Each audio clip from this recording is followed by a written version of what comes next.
Yes, herfra til sidst her, så vil vi gerne bevise den sidste sætning, som er, at hvis store f1 af x er stamfunktion til lille f af x, så er enhver stamfunktion til store f af x beskrevet ved store f af x lige med store f1 af x plus k.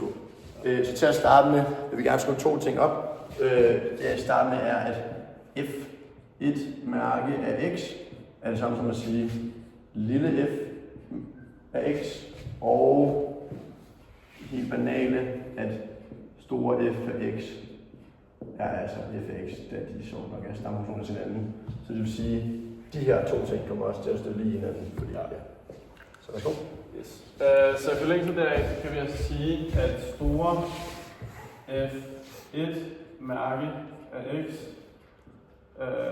er lige med store f mærke af x.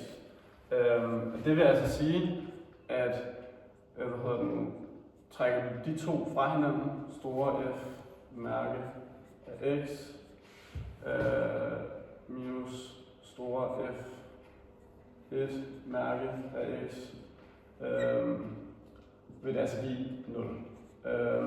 Og hvis vi prøver at differentiere de to en gang, kan vi skrive det op sådan her. F mærke af x. Nej. F af x minus f store f 1 mærke af x. Ikke mærke, fordi det samme er i parentesen til sidst. Differentieret vil det altså give 0. Yes. Hvis vi så prøver at ophæve den her, det vil sige, at vi tager parentesen ud, eller undskyld, tager differentieringen ud, så ved vi, at når vi prøver at ophæve det, kommer differentieringen altså til at blive en konstant. Så det vil sige, at det her kommer til at give, at være lige 0. Så det vil sige, at hvis vi ophæver her, så står der f. Store f af x minus store f af 1 x kommer til at være lige en konstant. Og så er vi næsten fremme ved vores sætning. Det vil sige, at vi skal bare rykke lidt rundt på dem, så det vil sige, at der kommer til at stå store f af x er lige med store f1 af x plus k. Det vil sige, at vi har bevist vores sætning, og det står så også.